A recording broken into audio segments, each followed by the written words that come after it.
intelligence is kind of being defined in a different way now, where instead of intellectual intelligence, it's like, how good is your decision making? Are you comfortable under emotional pressure? Like, can you see the big picture? Like, are you able to tell things ahead of time and predict them? And it's kind of changing the landscape a little bit, but I just think it's one of those things you really can't avoid that type of progress, you know? Hey guys, this is David Cruz from the Optimum Advantage Podcast. I'm joined today by Michael Dahmer, who's the co-founder and VP of Operations at Innosol Health. They're a product development and distribution company that focuses on development and commercialization of novel and non-invasive supplement drug delivery technologies to help manage people's health and wellness. So without further ado, I'll let Michael introduce it and get to know more about his product. So how you doing, Michael? Good, David. Great to be here. Thanks for having me on the show. Oh, it's an absolute pleasure, man. So can you tell us a little bit about what your company does? Yeah, we are an innovative vitamin supplement company with as we call it, a unique delivery platform known as oral thin film. So most of the market is very familiar with Listerine breast strips that you find at most point of sale. They've been around for 20 years, owned by Johnson & Johnson. And Johnson & Johnson never taken the technology beyond just freshening your breath. Big company, Right. but so what we do is we got unique technology that allows us to put up to let's say we're limited at 125 milligrams of active ingredient, and it still gives us room to be able to mask the bitterness of that flavor. So when you place a strip on your tongue, it's going to taste great. So like you mentioned, melatonin, we've got a 3 milligram strip of melatonin, and that's all you need. And electrolytes, and a lot of us are electrolyte deficient, but there's seniors that suffer nocturnal cramping. If you're going out there to a weekend warrior, all sports are just for a hike, for a walk, cycle, electrolytes are great to get back in your body, gets all that necessary, potassium and electrolytes back into your body. And we've got another 100 actives that we can commercialize, but we're going to wait patiently until our U.S. buyers, U.S. retailers tell us what they'd like to see next. Maybe it's a B12. We developed an athletic performance strip with the University of Georgia Bulldogs that increases your athletic performance by 5%, if you can believe that. Wow. So yeah, lots of things we can do, and we've done holistic mushrooms like the lion's mane, the turkey tails, reishi, and things. So Those are big now. Yeah. Yeah. Yeah. So that's incredible, man. Can I ask you what kind of made you get into like that delivery method? Like what made you kind of be like, oh, you know what, because it's an ingenious idea. I mean, even you telling me about it now, but what kind of was like, yo, we should do that. It was funny as an angel investor, advisor, and mentor, but doing that for a while, the opportunity came across, and I thought, yeah, I got involved, and before you know it, you're one of the co-founders of the unique technology, and we saw the advantages of not just human, but in companion pets. We even have an equine strip for performance horses, and it's a white label that we provide a veterinarian that has his own little practice. But we got into it because you can see the portability, the speed that the active gets into your system. Those who have a lot of people struggle swallowing pills, capsules, and quite frankly, there's so many sugars and binders that don't give you the bioavailability that you get out of an oral thin film strip. And then there's a population base that is classified as medically dysphagic, which means they have a hard time swallowing, period.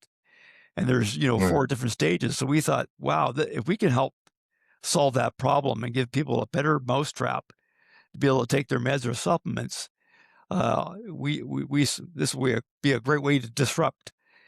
Pills have been around for 3 million years. Let's see what we can do and help those with hopefully managing their healthcare better, and especially when the actives get in your bloodstream so quickly. Yeah. You know what's crazy that you hit on is that my girlfriend actually works with people with disabilities. And one of the challenges she actually has, it's funny you bring this up, she like a lot of these, she has that dysphagia where one of her members, she can't swallow. And so every morning she has to figure out a way to get her to take her pills. And like, she tries to crush it, but it's so inconvenient because like there's been times where like you could try to break it apart and it like flies underneath the table. And then she never wants to take it, because it's like an awful taste when you get all that powder like laying out. So like this, I could just see so many uses for it other even than just like like medical, really, that would really help a lot of people. That's crazy. Absolutely. And when you look at, even people in senior cares, right, and assisted care living, a lot of them are still using pill crushers because, like you say, they have a pill phobia, or they can't swallow it. So, like you said, they crush it, put it in your peanut butter or your yogurt. But what happens if you don't clean the pill crusher for the next patient, and there's something in there, right? So that causes another problem too. Hmm. Hmm. So I think and this is actually good, as we've been told by autistic people too, because they have a pill phobia for swallowing pills. So, and it's a big market as well. So a lot of things that we can help and help people with their, because then if it tastes good, they're going to take their medications. They're not going to try to skip it. Yeah, the potential for upsell in something like Mm. this is huge because I mean, do you have a patent for like putting anything into this where like you could start mixing like medication into it, or is it just like how does that work? Yeah, good question. Great question. We contract manufacture, so we decided early in the game that the expense of setting up our own manufacturing and all that was just uh, expensive and cumbersome, and there's a few of them that are doing it and doing it well. So we've got our own formulations that are proprietary to us. We have a provisional patent on the electrolytes. The science is owned by our contract manufacturer, so they do that, and they just provide white label opportunities for us to take the Solves brand elsewhere and own those formulations. As we do a new formulation, then we'll file another patent for that each active. That. That So makes sense. yeah, Yeah, that's actually great. That way you don't have to deal with that back end of it, and yeah. it's incredible, man. I mean, just like even like the sports one, I'm actually very interested in. How did you come about that formulation? We were approached by the University of Georgia Research and Development Foundation, and they have a patent on a mouthwash. And it's pretty simple. All you do is take a glass of water, take a teaspoon of table sugar, believe it or not, stir it up for a while, swallow, not, I wouldn't say swallow it, but put some in your mouth, swish it around your mouth for a minute or so, and it sends a brain message to you, and it just makes you more aware, more, energized. So with that in mind, we said, could we collaborate with them to see if we can put that on the oral thin film technology? And sure enough, we did. So we've got Wow. that one, and we'd love to find a partner with that. And we're thinking, yeah, we're a small company. Can we market that ourselves, or do we find a Prime or a Body Armor or a Gatorade or a Nike or an Adidas or an Under Armour that might, since they're all looking to, as you know, they compete heavily in the performance energy category. So having an athletic performance strip, imagine a football team at halftime, take that, and you're all ready for the second half. Yeah, and I mean, just the novelty of it, like how easy it would be, like it's so cool. Like I love everything about this product, man. Like, if matter of fact, if are you distributing in the U.S. or are you Canadian based only? Like, No, we are a Can-Am company, so we're actually based out of Kentucky. So we are a U.S. operating company, even though we have Canadian legs, and some of us founders are up in Canada, but our CFO and group are down in Kentucky. So we do distribution from there for all U.S. And we're just getting onto the shelves now. We're just dealing with distributors. We even just set up with a relatively new network marketing group that has about 25,000 distributors in the U.S. that can, and they focus on kind of premium brands of skincare, dermatology, high-end supplements and we just joined forces and we're on that. But we're trying to get on the shelves of pharmacies and U.S. retail, such as, whether we need to go to CVS and Walgreens. We've had conversations in the past. They're big. yeah. We don't need to be on 10,000 shelves, but if we're on 5,000 shelves and the right shelves and grow from there. So we'd you know, love to start getting that on all the shelves and making a difference. Dude, that's incredible, man. And it's definitely a huge potential with that, even in just like a individual type of market. Well, how did you get into this field, like in general? I know you said you were like an angel investor. Um, So, did you have a career prior to that or no? yeah, good questions. So I've been a serial entrepreneur. So you've, started probably half a dozen ventures, some successfully, some not so successfully. And that's how we all learn and grow. But Hmm. prior to that, I was in the travel industry for 20 years, from owning travel agencies to starting off working for a travel agency and then running KLM Royal Dutch Airlines in Western Canada, running the passenger sales division for Western Canada. In that, so KLM was very entrepreneurial. KLM also owned about 30% of Northwest Airlines out of Minneapolis, which is now Delta Airlines, of course. Delta Wow. scooped them up, so we had some experience with that. So you got used to, and entrepreneurs, as you know, you you just find ways of doing things or learning things quickly. And you look back, did you ever think you'd see yourself in all these changes and things? But you look at an idea and the light bulb goes off. Okay, what do I do? How do I make this work? You know, what mistakes have I learned and how do I grow from those in the past to, and we have so much access of information now, as you know, now with artificial Yeah. intelligence, it's incredible what we have at our fingertips. So you can jump in pretty fast.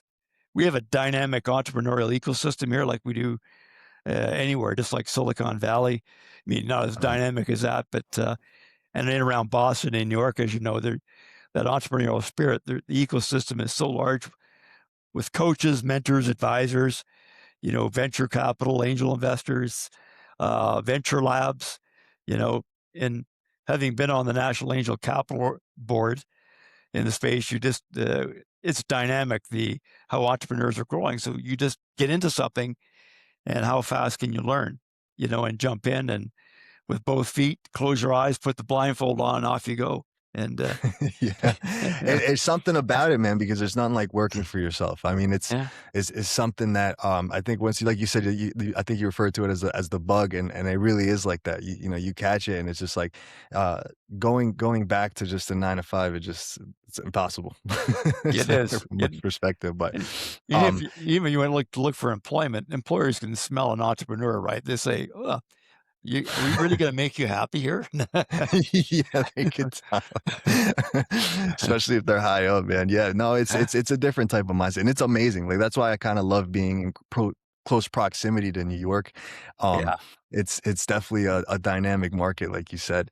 And when you first started this company, did you notice that there was a difference from when you started before? Now that AI and artificial, like how has that, in your opinion, changed the landscape from when it was before? Oh, wow, exponentially, right?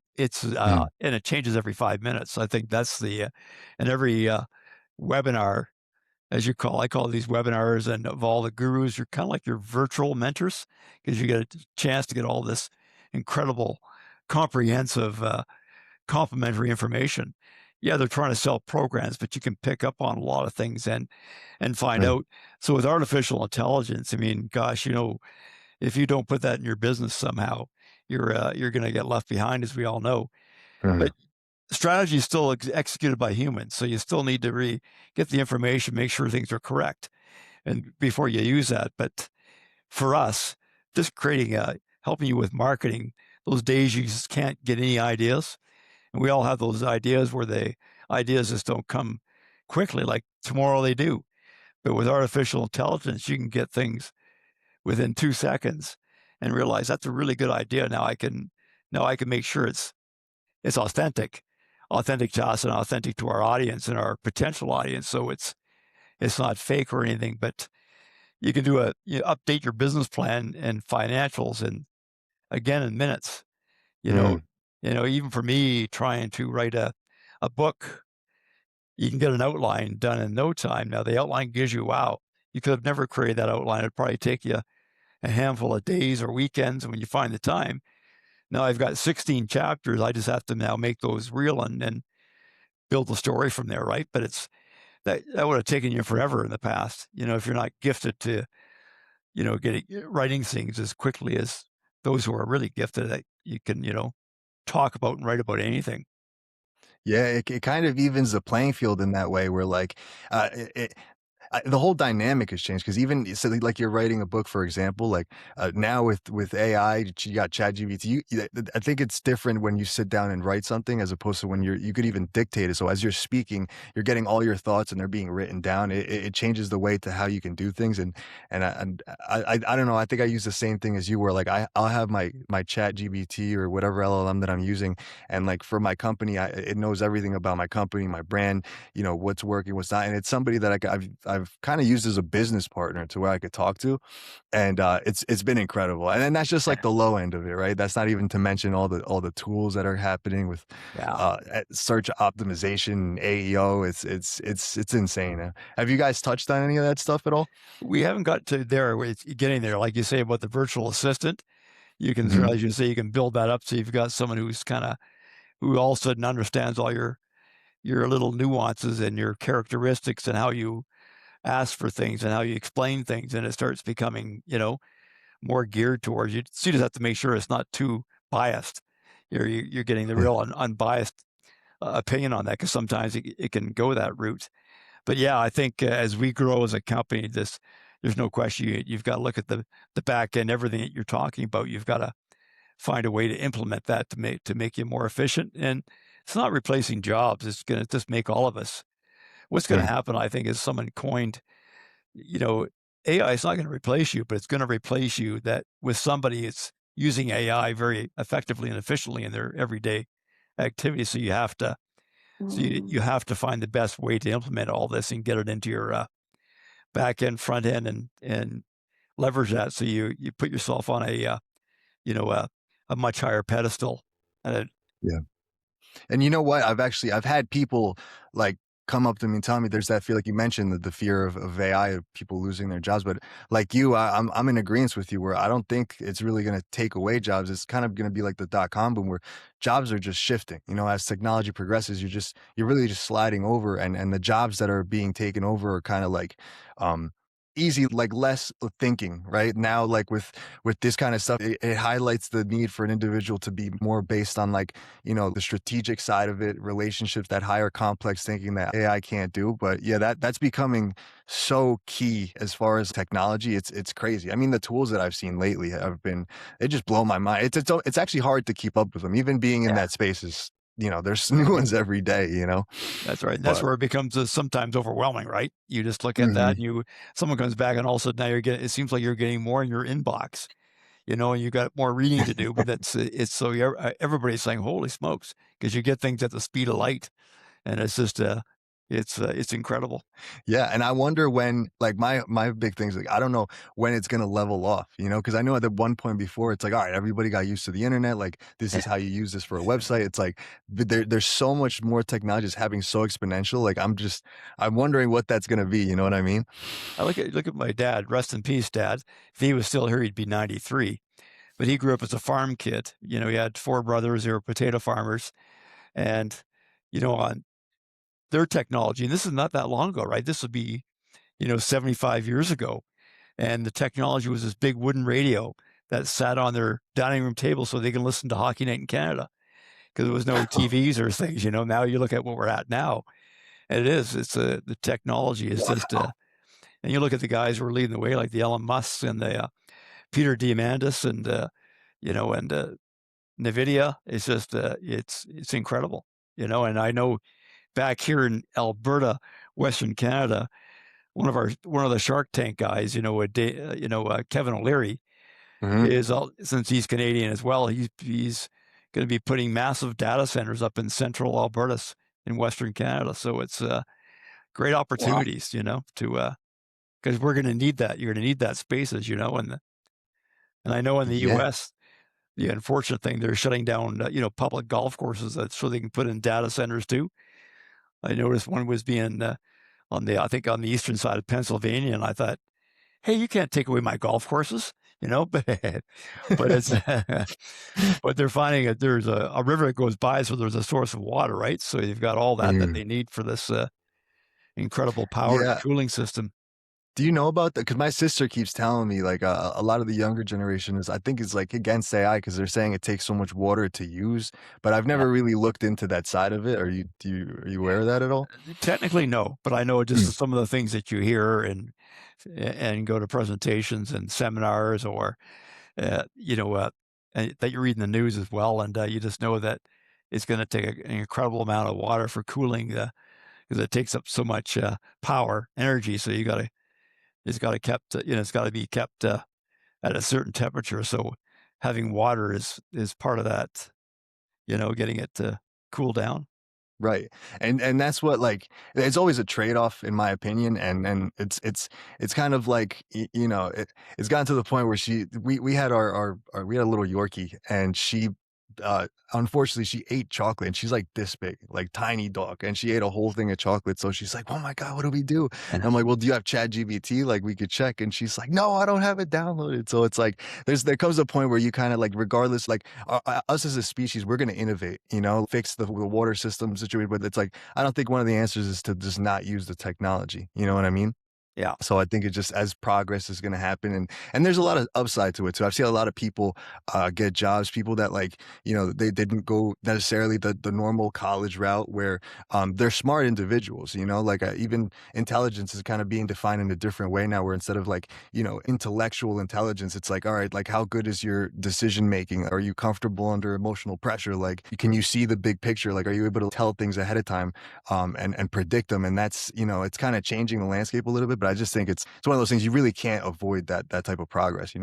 Yeah, you do, and I think and that's the part you're kinda touching on too, I think, David, on the critical thinking part, that's something we still need to keep in the schools and grow that besides because if our younger generation gets too lazy on AI, what's happened to Mm, that ability to critically think yourself, right, and come up with ideas and all that, and you just get lazy, and it's like, creative writing, it should still be in school too because it's nice when you're writing a note. If I get mail, that if I've got one it's handwritten, guess which one I'm gonna open up?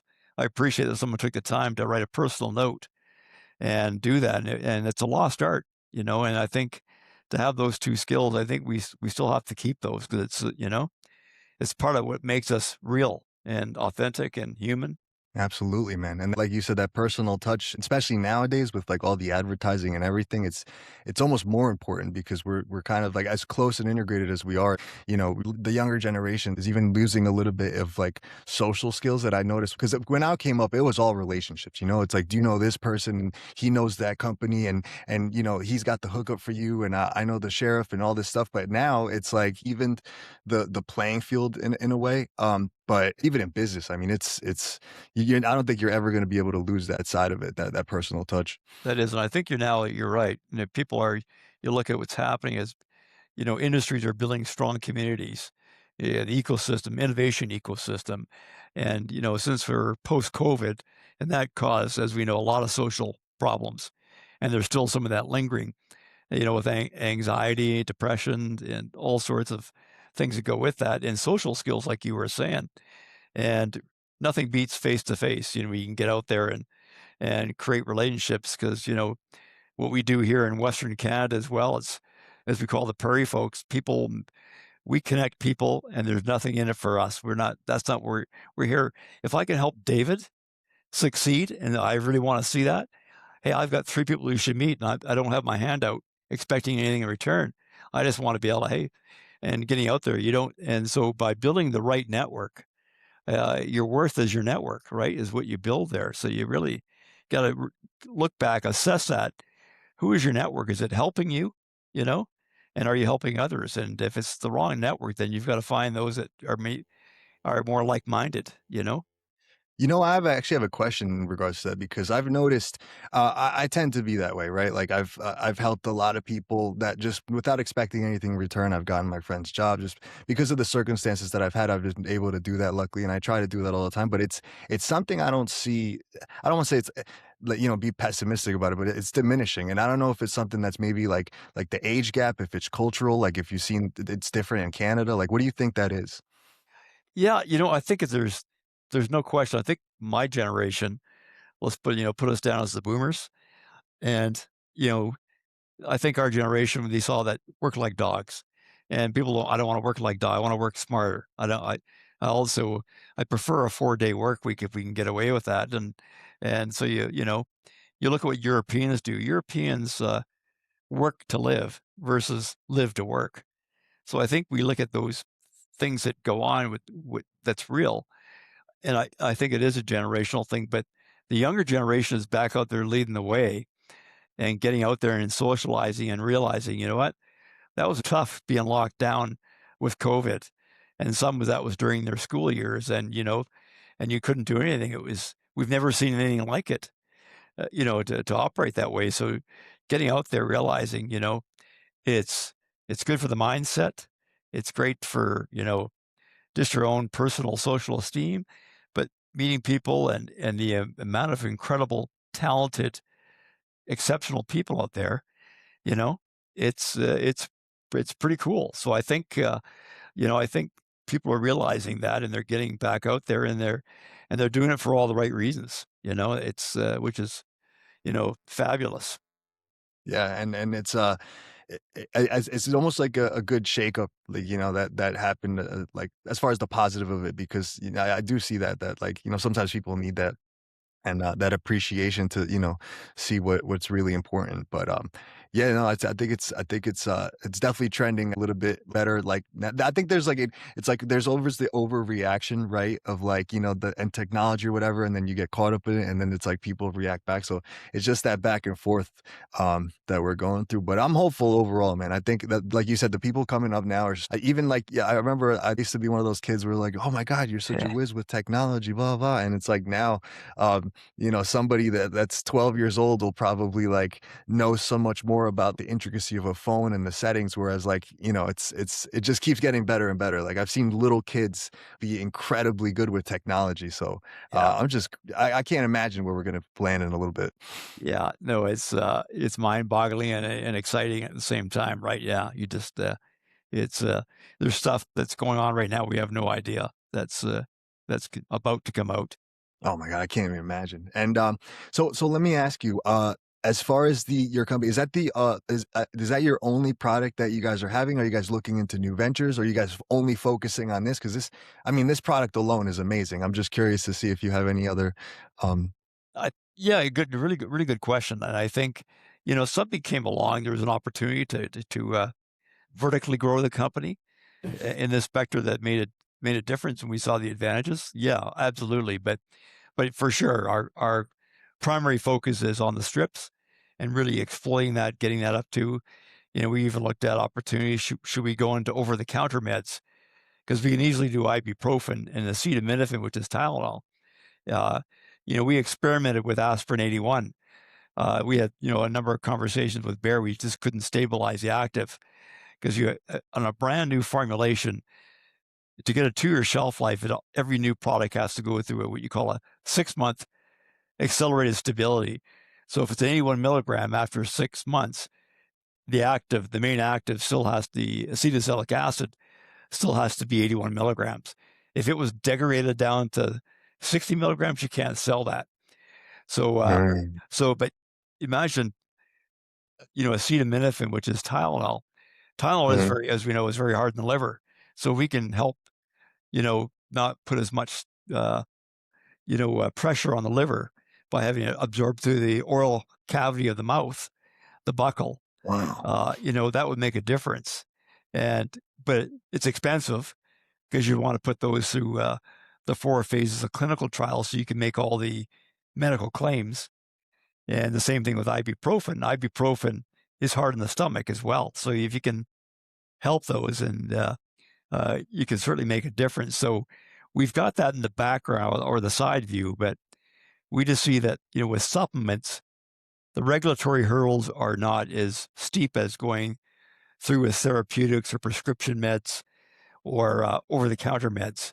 You've got to, and they're timely and expensive, where supplements, the FDA regards, vitamin supplements as food, provided you Mhm. don't make medical claims and you're not using any banned active or inactive ingredients. You're watching that.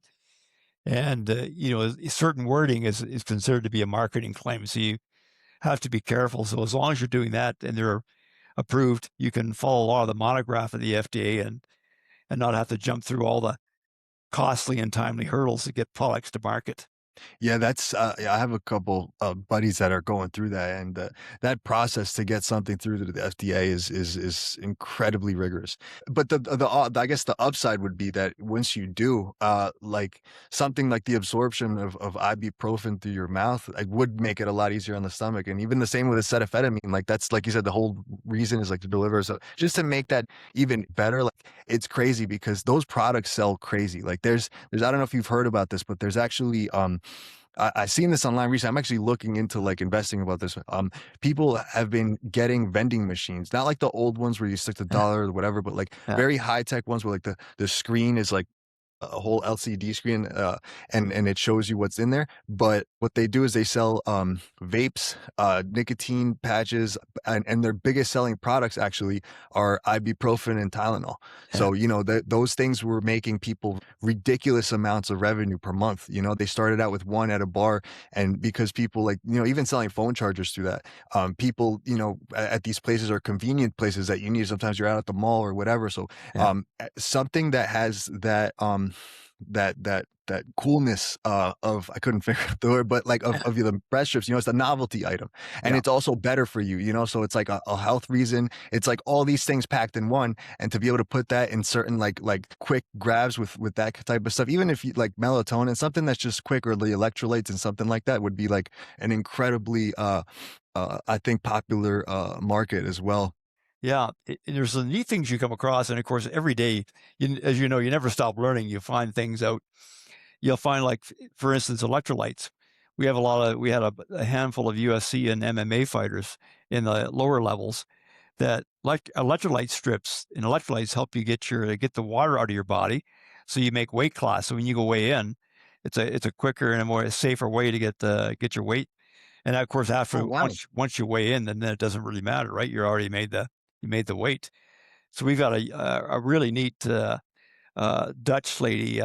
She goes by the nickname of Miss Dynamite, and she's not your typically tall Dutch lady. She's probably about 5'4", 5'5", and she was a 6-time kickboxing champion before she got into MMA. And she just loves the electrolytes, and so do all of her trainers. It's efficient, it's quick, it's you know you and it's all about performance, and it's all about recovery, right? And if you get those things, but even for us every day, whether we're weekend warriors, we play stuff, but in the afternoons, instead of grabbing an extra cup of coffee, I like an extra cup of coffee. Go grab an energy strip or electrolytes, and you don't have to worry about to getting the coffee highs or the coffee crashes. It just keeps you. You don't get that afternoon doldrum, right? Like sometimes we do, and so it's just finding ways. Athletes, we sponsored a number of events. We had the women's runs, cycling races, and how they can get it in their system quickly and portable is just because the goops are a problem too, right? They just you got to crack it open. They're messy, and if you take too much, sometimes it can cause inside blisters inside your mouth. So Yeah.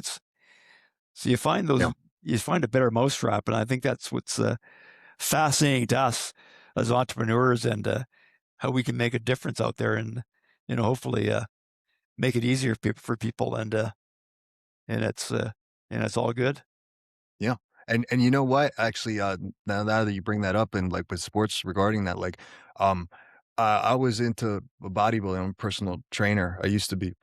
Still do it on the side a little bit, but a lot of people like bodybuilders will have everything dialed in. So when you're going to train for a competition or everything, like everything that you're doing has to be like completely down to like the milligram, like the ounce of rice or chicken. I mean, weighing these things out like they're literal medicine. So something like a strip, instead of having to pour that into the water where maybe you've already had your daily water intake, like there's just like a million things that yeah, you could do with it. And like I think it's incredibly productive to have something like that. So if somebody did want to find you and they weren't around one of the stores that you're located in, do you sell your products online, like individually?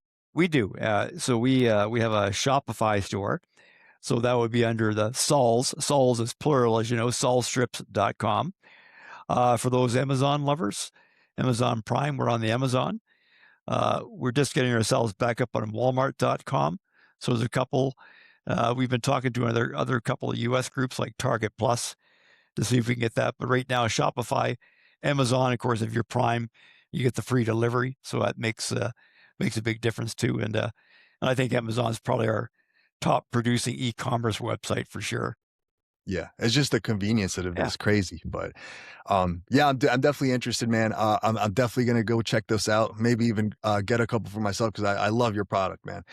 So if anybody else wanted to find you, is there any other places that we could find you at besides the ones you've mentioned? Any Probably, social media, anything like that? yeah, probably the best, David, I would say LinkedIn. You know, if you look Okay. for Michael Palmer, you'll see it at Innosol Health and Sol Strips.